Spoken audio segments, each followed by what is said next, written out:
শুরুতে দেখে ধাক্কা খেতেই পারেন আপনি। শরীরে চিমটি কেটেও দেখতে পারেন ঠিক দেখেছেন কিনা। 4 চাকার আস্ত গাড়ি চলছে পানিতে, তাও আবার মিশরের নীল নদে। প্রায় অসম্ভবকে সম্ভব করে পানিতে চলতে পারে এমন জেট কার আবিষ্কার করেছেন মিশরের এক উদ্যোক্তা। 4 চাকার গাড়ি রাস্তায় ছুটতে পারে, কিন্তু জলে চলা কি সম্ভব?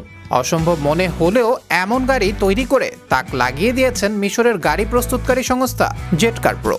আর ঐতিহাসিক নীল নদের বুকে এই গাড়ি চালিয়ে তাক লাগিয়ে দিয়েছেন মিশরের উদ্যোক্তা করিম আমিন। দেখতে হুবহু গাড়ি হলেও 4 চাকার নৌকা বললেও ভুল হবে না।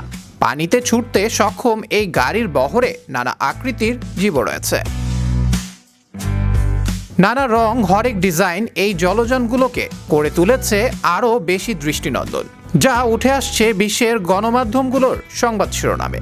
এতে যুক্তরাষ্ট্র, ভারত সহ বিশ্বের দেশে দেশে এই উদ্ভাবনের চাহিদা বাড়ছে হু হু করে।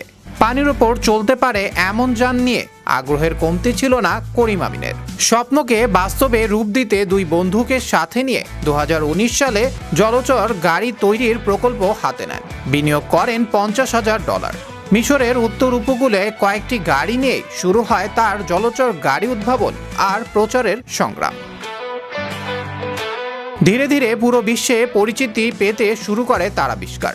এরপর আর পেছনে ফিরে তাকাতে হয়নি তাকে।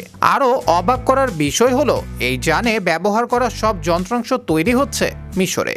যন্ত্রাংশ মিশরে তৈরি হলেও ইঞ্জিন আমদানি করা হচ্ছে জাপান থেকে। এই গাড়ির গ্রাহকদের জন্য রয়েছে অভিনব সুযোগ সুবিধা। চাহিদা অনুযায়ী এতে উচ্চ ক্ষমতার ইঞ্জিন যেমন যুক্ত করা যায়, তেমনি ইঞ্জিনের উচ্চতা, আকার সবকিছুই নির্ধারণ করে দিতে পারেন গ্রাহক। সুযোগ রয়েছে পছন্দ মতো রং নির্বাচনেরও। এক একটি গাড়ি তৈরি করতে সময় লাগে কমপক্ষে 20 দিন। সম্ভাব্য দাম $20,000 থেকে $40,000। এ পর্যন্ত 950টি জলচর গাড়ি তৈরি করে বিভিন্ন দেশে বিক্রি করেছেন করিম আমিন।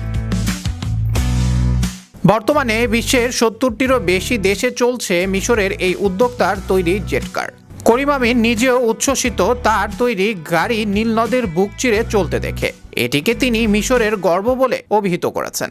তিনি বলেন, মিশরের নীল নদে যখন তার তৈরি গাড়ি চলে তখন অবাক হাসি আসে মুখে। এটা মিশরের নিজস্ব গর্ব। কেউ কেউ তো শখ করে এগুলোকে BMW জেট কার বলেও ডাকেন। আবরার আহমেদ মাহি, বিশ্ব বাংলা 24 নিউজ ডেস্ক।